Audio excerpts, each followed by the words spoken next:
안녕하세요. 오늘은 추가로 수고양이 무어의 인생관 이 작품 나눠보도록 하겠습니다.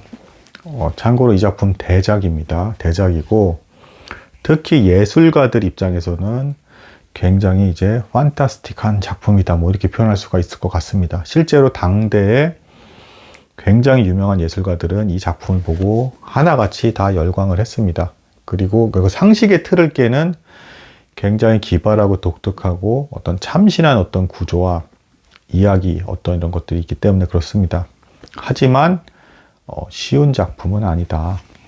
왜냐하면 일단 먼저 이 이야기를 좀 들어가기에 앞서서 이 작품이 왜 쉽지 않은가부터 좀 말씀을 드려야겠습니다. 만약에 재미로 그냥 읽고 싶으신 분이시다라고 한다 그러면 이야기를 파악하는 것 자체는 그렇게 어렵지는 않아요. 쭉 읽으시다 보면. 근데 좀 최소한 답답함은 느낄 수 있습니다. 구조부터 먼저 말씀을 드려보도록 하겠습니다. 이 구조가 어떤 구조냐면 시간 순서대로 일단 가지 않습니다. 이야기의 맨 마지막 부분이 앞에 묘사가 돼 있고요. 짧게 묘사가 돼 있고 그러면서 다시 이제 시간 순서대로 쭉 올라간 다음에 다시 앞으로 가는 순환적 이제 구조로 이렇게 되어 있고요. 그 다음에 이제 어떤 구조가 또 이제 문제냐면 이제 편자라는 인물이 이제 이 수고양이가 쓴 글을 이제 올리는 거예요. 근데 글을 이제 출판을 하는데 이게 왜 원래는 이제 어떻게 된 거냐면 이게 왜 복잡해지냐면 크라이슬러 전기문을 이제 글로 이제 출판을 하려고 했어요. 근데 이제 크라이슬러 전기문 사이에 이 고양이가 도중에 주인이 없을 때 몰래 이제 글을 배웁니다. 책을 보면서 글을 배우고 근데 이제 손이 사람 손이 아니죠. 그러니까 막 되게 빈약한 상태로 막 발톱 자국까지 날 정도로 막 글을 또 썼어요. 이렇게 자기 자서전을 쓴 겁니다. 그러니까 그래서 그 자기 자서전을 막 드문드문 쓴 게 크라이슬러의 전기문 사이사이에 섞여 버리면서 그 책에 관한 이야기가 쭉 나오는데 이 책의 내용은 그러니까 이 두 가지 그 내용 수고양이의 자서전과 그 다음에 그 크라이슬러의 전기문 이게 뒤죽박죽 섞여서 막 진행이 됩니다. 두 개가 이야기가 따로 분리돼서 쭉 가는 것도 아니고 뒤죽박죽 딱딱딱딱 끊어지듯이 섞여서 가요. 단 뭐 이런 건 있습니다. 예를 들면 뭐 이 수고양이 무어가 도중에 사랑에 빠지는데 사랑 이야기가 나오면 때마침 이제 크라이슬러도 이제 사랑 이야기 같은 게 나오고요. 그다음에 수고양이가 이제 결투라는 장면이 나오면 이 크라이슬러도 이제 어떤 그런 위기 상황에 이제 놓이게 되는 뭐 이런 것들이 막 중첩돼서 혼재돼서 이제 진행이 된다. 근데 그러면 아니 왜 이야기를 이렇게 하필 이렇게 혼재돼서 읽기도 힘들게 이렇게 해놓나. 끝까지 참고 읽으면 근데 여기서도 이 쓰여진 어떤 그 내용 본문에서 아예 대놓고 얘기합니다. 결국에는 실타래가 다 연결되는 것처럼 이야기를 파악할 수밖에 없을 것이다. 실제로 그냥 참고 끝까지 읽으면 무슨 내용인지는 충분히 이해는 합니다. 근데 처음이 좀 이제 갑갑한 것이죠. 그래서 여기 푹 빠질 듯 하면 갑자기 고양이 이야기가 나오고 고양이 이야기 또 푹 빠질 듯 하면 갑자기 크라이슬러 이야기가 나오고 막 이제 이렇습니다. 왜 이렇게 구조를 취했냐? 이 작품이 이제 쓴 사람이 1700년대 후반부터 1800년대 초반까지 살은 사람이에요. 46세를 살았습니다. 이제 뭐 E.T.A. 호프만 해서 뭐 에른스트, 그 다음에 테오도르, 그 다음에 빌헬름 호프만 이름이 이렇습니다. 에른스트, 테오도르, 빌헬름 호프만. 그래서 도중에 또 모차르트를 뭐 이제 동경한다고 해가지고 빌헬름은 아마데우스로 바꿨어요. 에른스트, 테오도르, 아마도어, 그 다음에 호프만. 이제 이름이 이렇게 됩니다.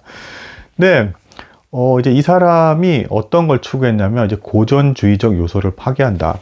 이 작품이 이제 거기에 이제 결정적인 어떤 선봉적인 역할을 했고, 그래서 예술가들은 더 열광을 했습니다. 그러니까 자서전이면 자서전, 그러니까 시간 순서대로 쭉 가겠죠, 보통. 뭐 전기문도 보통 그렇죠. 1대2가 딱 시간 순서대로 가는데, 그거를 깨버리면서 자서전과 전기문의 내용을 담고 있는 형식 파괴적인 요소가 일단 들어간 것이죠.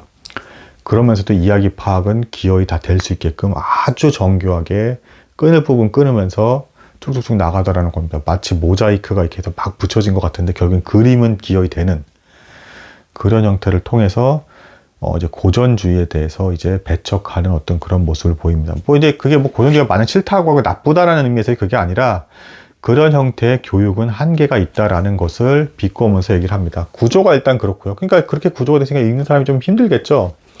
근데 이제 그것뿐이 아니라 문제는 뭐냐면 이 수고양이가 쓴 이야기는 위트와 아주 가벼운 이야기, 익살, 이런 형태의 어떤 이야기가 진행이 되고요. 크라이슬러의 전기문, 크라이슬러는 굉장히 진중하고 예술론에 심취해서 아주 광적으로까지 이제 그 막 예술을 추구하는 뭐지 그런 사람이 아주 진지한 어떤 예술관입니다.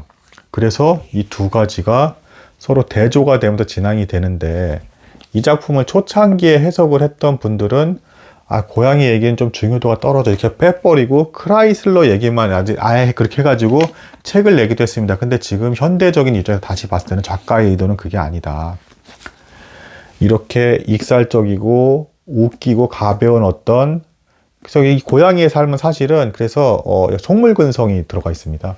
이제 교양을 추구하지만, 근데 이제 크라이슬러는 그런 속물근성이 거의 없다시피 할 정도로 거의 천재적으로까지 순수의 어떤 예술을 진지하게 추구하는 어떤 이야기, 그런 사람인데, 그 두 가지가 혼재됨으로써, 그러니까 일부러 이 고양이를 비판해서 이렇게 뭐 크라이슬러 띄우려고 하는 그런 구조가 아니고, 이 두 가지가 적절히 혼재됨으로써 실제 당시의 혼란스러운 상황, 그리고 세상과 인생이 원래 혼란스러운 것이다 라는 것을 드러내기 위해서 이렇게 책을 썼다라고 봅니다. 그래서 고양이의 이야기조차도 역시 중요하다. 그러니까 뭐 이 크라이슬러의 이야기가 핵심이기 때문에 이걸 부각시키려고 고양이 인물이 이렇게 상대적으로 이렇게 가볍게 있는 것이 아니다. 분량도 고양이의 이야기가 거의 뭐 더 많습니다, 오히려. 그리고 이렇게 해서 혼합된 것을 추구한 것이 왜 이러냐, 그럼 강조해서 말씀을 드리자면 이제 예술혼을 표현하기 위해서 그렇다. 이 책 안에서 그렇게 얘기합니다. 정형화되고 어떤 이제 정해진 틀에 따라만 움직이는 어떤 그런 것은 예술가의 자세가 아니고, 이 상식과 고정된 관념을 깨버리고 혼란스러운 것을 통해서 정형화된 걸 저항하는 게 예술가 정신이다. 그래서 그러한 예술가 정신을 반영하기 위해서 이제 그 속물근성이 있는 이야기와 진지한 이야기인 걸 뒤죽박죽 섞어버리면서도 모자이크 처리된 것처럼 결국엔 다 보면 이야기는 딱 파악이 되는 그런 획기적인 기가 막힌 구조를 통해서 이야기가 전개가 된다. 그래서 이것을 느낀 예술가들은 오히려 더 환호하면서 광적으로 난리가 날 정도까지 극찬을 했다. 이 작품에 대해서 너무 천재적이다. 그리고 또 어려운 이유가 또 있습니다. 이 속물근성의 교양을 배우는 이 고양이가 막 인용을 해요. 이제 결국에는 거기다 표절인데, 결국에는 그러니까 자기 자아의 어떤 정체성을 찾아서 자기 말을 하는 게 아니라 다 인용해서 사용을 하는데, 이 인용해서 사용하는 말들이 뭐 이제 섹스피어는 기본이고요. 뭐 실러, 괴테, 거기다가 뭐 오페라, 그러니까 그냥 문학 작품이 있는 게 아니에요. 오페라 음악과 관련된 대가들, 또 그리고 그 뭐 이탈리아 가곡가, 뭐 독일 음악의 또 대조, 뭐 이런 것들까지 다 배경 설명하면서 거기에 연결된 수십 명의 문학, 그리고 이제 그림도 나오고요. 그림, 음악에 대한 대가들의 말들이 막 쏟아지면서 인용이 됩니다. 그리고 그래서 어쩔 땐 그게 비꼬듯이 사용되기도 하고, 어쩔 때는 진지하게 인용되기도 하면서 막 맞물려서 돌아가니까, 이제 일반 사람이 봤을 때는 이야기의 큰 틀은 대충 이해를 하겠는데, 이게 뭐지 하면서 좀 붕 뜨게 되는 느낌을 주는 그런 책. 그리고 실제로도 또 특히 차라리 이 수고양이, 익살과 조롱과 속물근성을 나타내는 이 수고양이 이야기는 또 정작 더 정교하게 제대로 나왔고요. 진중한 이야기를 담고 있는 크라이슬러 이야기는 자꾸 끊어지면서 모호하게 진행되는 감이 있다. 거꾸로 또 뒤집은 거죠, 이걸 또. 그래서 많은 예술가들도 이 작품을 보면서 한 얘기가 이 문학 작품 안에 예술이 보여줄 수 있는 모든 기교를 다 집어넣으려 한 것 같다. 그리고 심지어는 이 세상의 인생관과 모든 것도 사실상 다 버무려서 집어넣은 것 같다. 그러니까 인생이 사실은 이게 혼돈 속에서 살아가는 것 같은 어떤 그런 상황들이 있는 것이죠. 그래서 이 작품을 이제 혼돈 속의 교향곡 이렇게 표현을 하기도 한다. 이제 음악과 비해서 이렇게 표현을 하는 것입니다. 크라이슬러가 음악을 하는데, 여기 나온 크라이슬러라는 그 어떤 그 인물이 사실상 주인공인데, 이제 이 호프만의 어떤 자신의 삶이 투영된 인물이다. 자, 그래서 호프만의 이야기를 먼저 하고 이야기를 들어가야 조금 더 접근이 쉽다. 그렇게 되겠습니다. 46세에 죽었고요. 1700년대 후반, 그리고 1800년대 초반까지 살았고, 원래 법조인이었습니다. 생계를 위해서 법조인을 한 거였어요.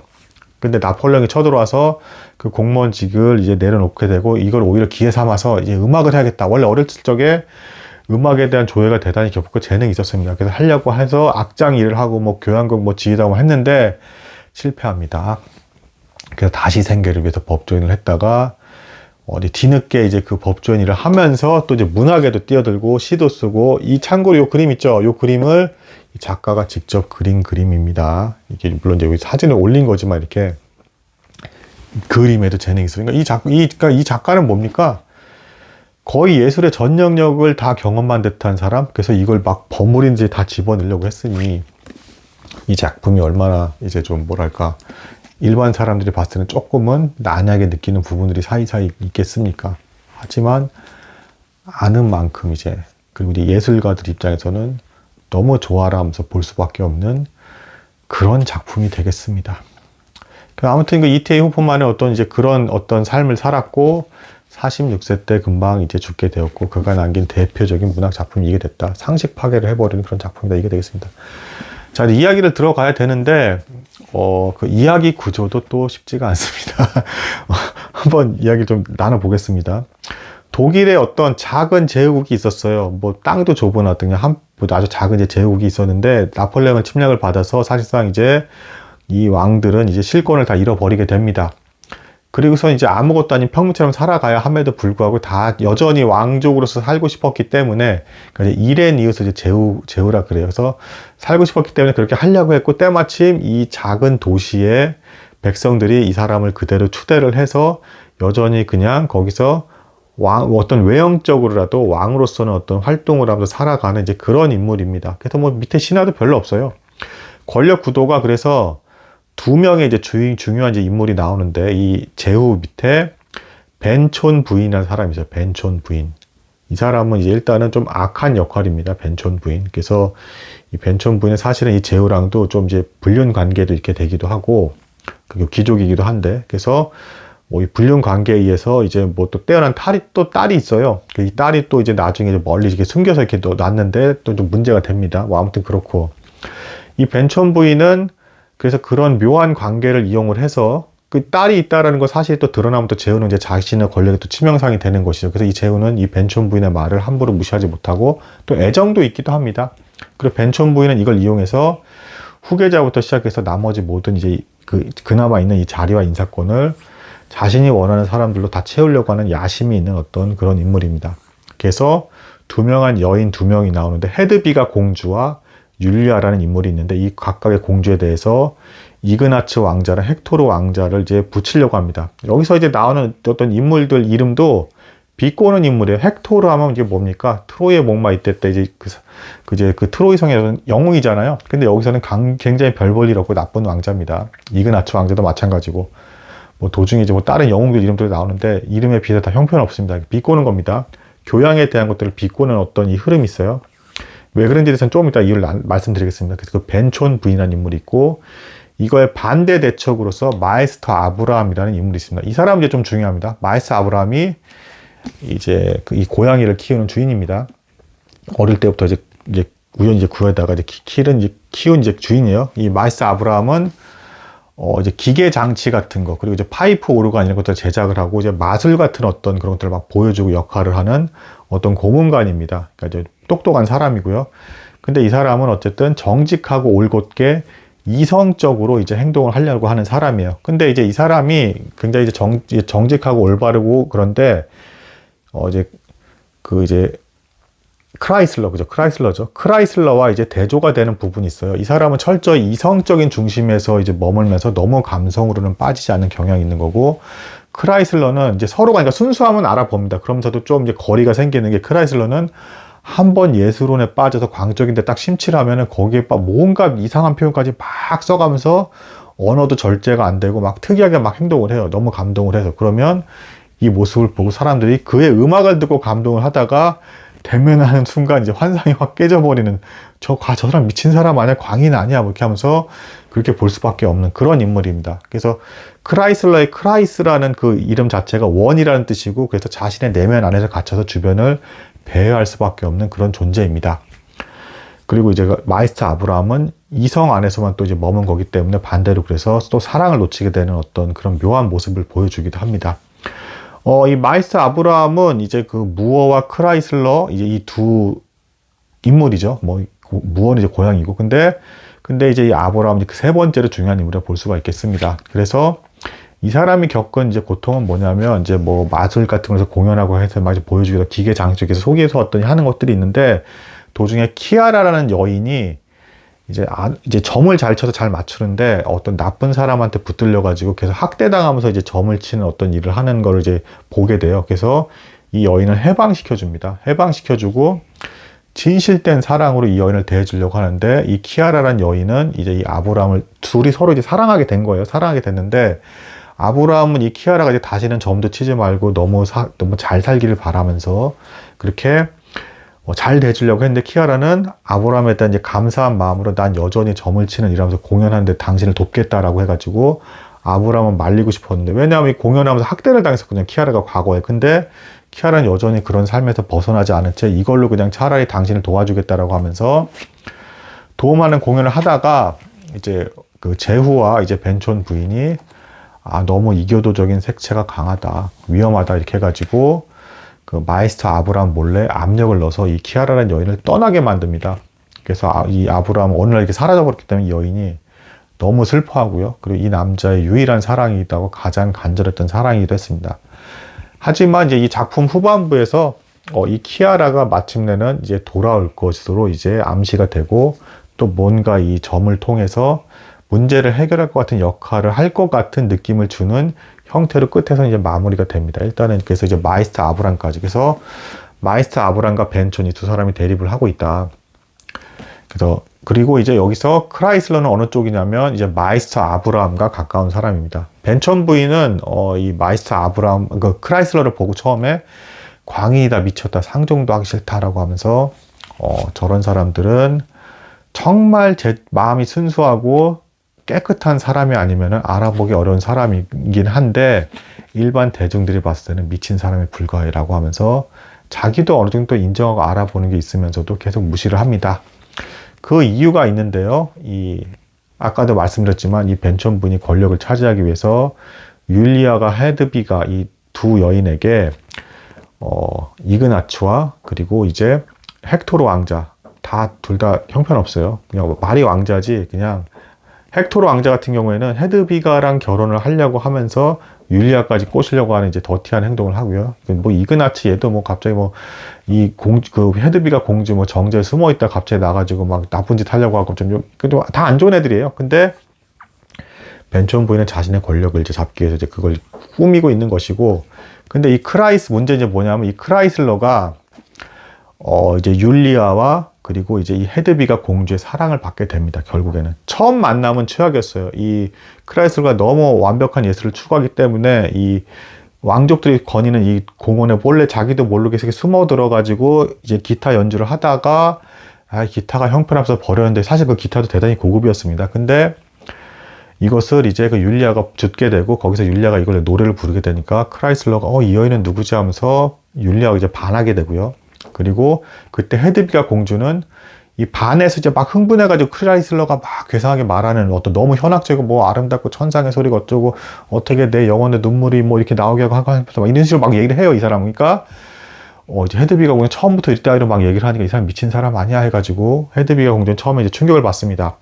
전에 헤드비가 공주는 어떤 그림을 그리는 예술가한테 한번 비슷한 트라우마를 겪었던 적이 있어요. 그 그림을 그렸던 예술가가 이렇게 그림을 그려주고 하다 헤드비가 공주한테 반하게 돼가지고 쇠사슬이 묶인 상태에서 사랑을 막 고백하다가 끌려간 일이 있어요. 그 모습을 보고 헤드비가 공주 이제 트라우마가 생겨가지고 좀 이상하게 다가오는 이성이 보면 이제 충격을 받게 되는 뭐 이렇게 됩니다. 근데 이걸 또 보고 나중에 이제 그 뒷 배경을 크라이슬러가 알게 되고, 이 크라이슬러는 또 예술원에 잠긴 사람이고 또 괴상한 어떤 독특한 심정을 갖고 있는 사람이기 때문에 그 공주의 고통에 공감을 또 하면서 나도 그런 예술인이 아닌가라고 하면서 또 막 또 강에서 또 뭐 이상한 상상을 하고 거기서 또 예술을 섞었다 뭐 했다 하면서 또 막 헤매는 어떤 이제 그런 모습들을 또 보여주게 됩니다. 어쨌든 이 크라이슬러가 두 여인의 마음을 잡은 거죠. 사랑의 특징도 좀 달라요. 근데 이제 결국엔 그 사랑을 어떻게 받게 되냐면 크라이슬러의 음악이 너무 아름다우니까 결국에는 광적으로 만드는 음악이긴 하지만 너무 아름답고 정직하고 순수함은 있는 게 사실이기 때문에 율리아도 크라이슬러에게 반하게 되고 헤드비가 공주도 결국엔 크라이슬러에게 반하게 된다. 근데 이 두 사람의 사랑의 특징이 다르다. 그 율리아의 사랑은 이제 뭐랄까 정신적인 사랑, 클라이슬러와. 그래서 클라이슬러가 율리아에게 너의 어떤 음악은 이제 천상의 사랑이야 하면서 너와의 교류를 통해서 나도 천국의 음악을 경험하고 있고 너로 인해서 나는 정신적으로 더 고양되는 것이 있어라고 하면서 이제 둘이 그렇게 교감이 되고 이제 그 헤드비가 공주와 이제 크라이슬러는 어떻게 되는 거냐면 이제 스킨십을 도중에 하게 돼요. 여기서 이제 갑자기 크라이슬러가 전기가 찌릿찌릿한 걸 느꼈어라고 하면서 이제 너무 순수한 사람이다 보니까 신체적인 어떤 사랑에 대한 느낌도 그동안 없었던 겁니다. 그러면서 약간 이제 육체적인 사랑에 가까운, 하지만 둘 사이에 아무 일이 없습니다. 계속 순수한 관계를 유지해요. 하지만 그 감각을 잊지 못하고 서로 어떤 그 상상을 막 하면서 이제 그리워하고 막 아쉬워하게 되는 뭐 이제 이런 형태의 사랑이 되겠습니다. 두 공들이 이렇게 붙들어 버리다 보니 벤촌 부인 입장에서 어떻겠습니까? 열받겠죠?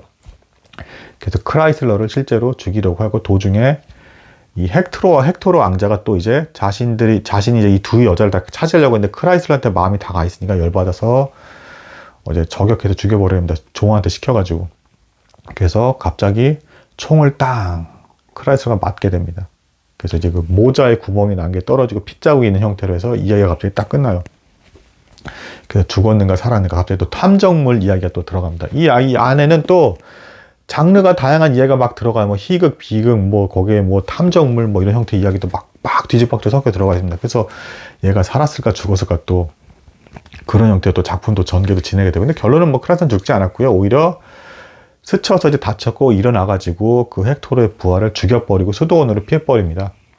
그리고 또 이 수도원 안에서 이야기가 또 전개가 돼요. 이 크라이슬러의 음악은 너무 천상의 음악이기 때문에 얘가 음악을 또 작곡해서 수도원 음악을 만드니까 수도사들이 또 완전히 이제 감동을 하면서 막 어떻게든 배우려고 하고 또 난리가 납니다.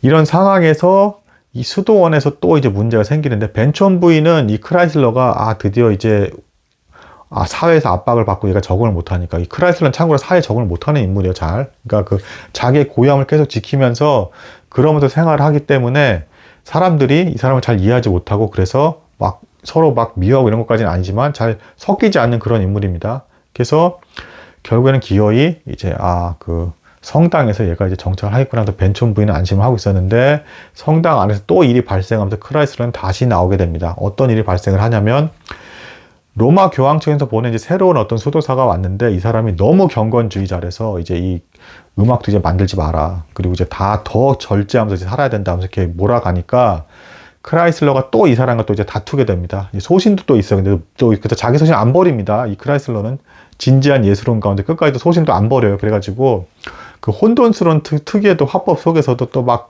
압박을 가하면서, 당신이 하나님에 대한 음악을 뭔데 이렇게 마음대로 제한을 가하냐, 뭘 아냐라고 이렇게 하다가 마이스터 아브람이 보낸 그림이 있었어요. 그림의 그 속에 있는 인물이 지금 이제 항의하는 그 수도사랑 똑같아가지고 그림을 탁 보여줬더니, 이 수도사가 가슴에 찔림을 받으면서 로마에서 보낸받은 수도사가 이제 자기가 이제 거기를 다 차지하려고 했는데 그 권한 가지고, 근데 찔림을 막 받으면서 사실은 이제 그 그림 속에 있는 남자가 자기고, 그리고 자기가 저지른 범죄에 대해서 고해성사를 합니다. 이 그림을 보면서 운명이다 생각을 하면서 죄책감을 느끼면서.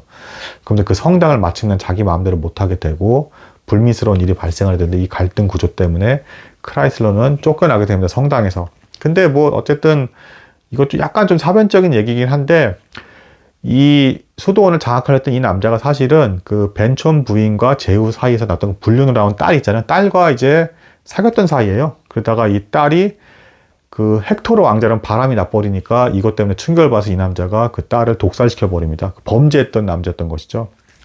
그러고 나서 독살시켜 버리니까 헥토르 왕자한테 칼을 맞았는데 맞고도 살아나고 나서 성인으로 추앙받게 돼가지고 뭐 이렇게 된 뭐 그런 남자입니다. 그래서 역으로 그런 일을 당했기 때문에 이제 거꾸로 더 이제 반대급부적으로 절제적인 것들을 막 강조했던 그런 남자였어요. 근데 어쨌든 이제 크라이슬러가 또 이런 남자들 무찌르게 되고요. 그러면서 이제 음악에 대한 것들은 당신이 함부로 제한할 수 있는 것이 아닙니다. 라고 하면서 또 이렇게 막 광적인 말투였던 이걸 막 몰아가서 이기고요. 그리고 다시 나오는 중에 마이스터 아브라함의 어떤 편지를 통해서, 그리고 결국에는 이 크라이슬러가 이 율리아와 헤드비가와의 그 불행한 그 결혼을 막아버리게 될 것 같은 그 암시를 주면서 이야기가 끝을 맺습니다. 그러니까 이제 크라이슬러의 어떤 전기에 대한 이야기만 한 거예요. 순서대로 다 붙여가지고. 크라이슬러의 전기니까 크라이슬러가 승리를 한 거겠죠? 이렇게 된 거고. 추가로 그럼 이제 이 수고야, 그래서 굉장히 숭고한 사랑을 이룬 것이죠. 그리고 이제 그 사랑이 어떤 세속적인 권력을 지키기 위해서 벤촌 부인에 의해서 짓밟힐지도 모르는 위기 상황에 놓인 것까지를 다 묘사한 것이고, 그러니까 세상 살아가는 날 동안에 순수한 사랑이 이렇게 위협받을 수 있다는 것을 묘사한 것이고, 그러면서도 마침내 크라이슬러라는 어떤 광적으로까지도 진지하게 집착하는 예술원에 있는 남자에 의해서 이것들이 구제될 것 같다라는 어떤 암시를 주는, 해결해버리게 될 것 같은 암시를 주는 그런 내용이 되겠습니다. 근데 그렇다면 크라이슬러가 이 둘 중에 한 여자가 이제 결혼을 했을까? 그거는 또 아닙니다. 이 크라이슬러가 추구하는 또 결혼가는 독특합니다. 결혼 반지는 마치 수갑과 같다 이러면서, 원래 예술가는 멀리서만 바라보는 사랑만으로도 할 수가 있지. 예술가는 사랑에 빠지면 예술혼을 담아서 음악을 만들 뿐이야. 그 여인을 직접 차지할 필요는 없어. 뭐 또 이럽니다. 그러니까 여인 입장에서 참 어떻게 보면 더 괴로운 거죠. 음악으로 감동만 시키면서 계속 바라보기만 하겠다라고 하니 얼마나 또 이제 세상적인 어떤 상식을 깨버리는 또 그런 사랑입니까? 하지만 이 크라이슬은 원래 사랑은 그런 거라고 하면서, 헤드비가 공주에게 충격을 줬던 그 그림을 그렸던 남자, 이 그림을 그렸던 남자는 헤드비가 공주 실제 사랑을 쟁취하려고 했죠. 그러다가 사슬에 묶여서 끌려가는데, 그 남자는 예술을 버렸기 때문에 그따위가 된 거야 하면서, 실제 예술혼을 지니고 있는 사람은 신분 계급과도 얽매일 필요가 없어. 무엇에든 얽매일 필요가 없어. 이렇게 자유롭게 얼마든지 사랑을 하면서 작품으로 다 표현하면 그만이야. 또 이럽니다. 크라이슬러는. 거의 뭐 광인이라고 할 만한 수준인 게 맞죠. 반면에 이 수고양이 무어는 이제 고양이 이야기를 해보겠습니다. 세속적인 그 속세에 그대로 편입이 돼서 거기에 안주하면서 살아가려고 하는 그런 인물이다.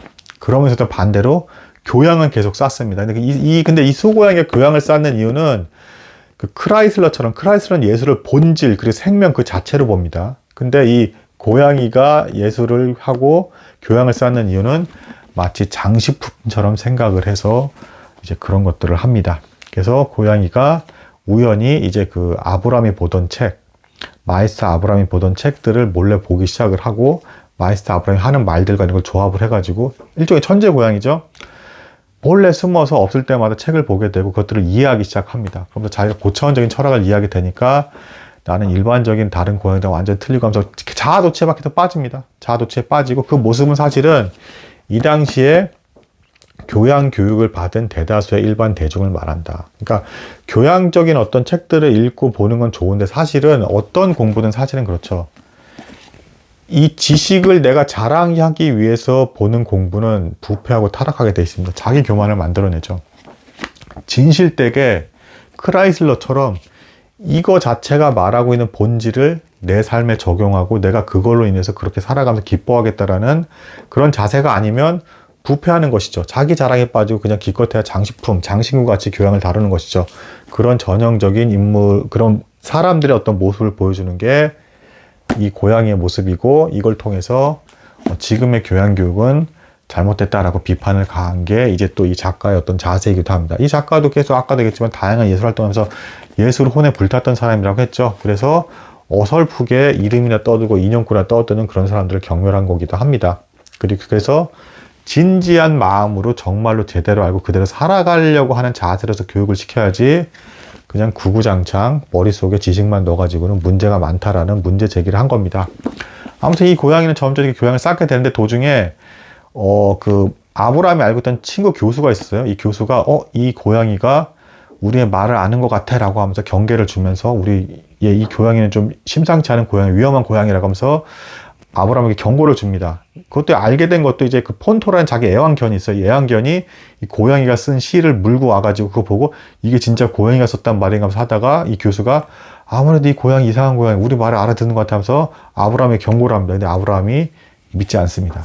그리고 2부로 넘어가서, 총 4부로 되는데 이야기가 2부로 또 이제 넘어가게 돼서, 거기서는 이제 고양이가 뜻하지 않게, 무어 고양이가 뜻하지 않게 마차에 올라탔다가 세상 밖으로서 나가서 이제 배회하게 되고 고생을 하는데, 그 이제 폰토라는 개가 도와줘가지고 집으로 돌아오게 되는 어떤 과정이 나오게 되고요. 3부에서는 이렇게 대부분 이제 혼자서나 학문을 쌓고 이제 그 애매하게 살아가던, 그러니까 자기 혼자 자아도취를 하던 이 고양이가 이제 그 고향에 물이 있어요. 학생회라고 하는 또 고향에 무리가 있으면 학생위원회가 가가지고 거기서 속하게 돼가지고 거기서 생활을 하게 되는 어떤 이야기가 나오게 되고, 거기서도 여전히 속물근성을 버리지 못하고 사부에 가서 이제 장년이 되는데 그때까지도 많이 겸손해진 모습은 보이기는 하지만, 그러니까 이제 균형이 중요하다 뭐 이런 얘기도 하고, 도중에 생활을 하면서 교양만 가지고는 먹고 살기가 어렵고 실용적인 부분이 해결이 안 되는 것도 인정을 합니다. 그래서 도중에 강아지 폰토라든가 이런 애들을 통해서, 강아지들을 통해서도 또 도움을 받으려고 하는데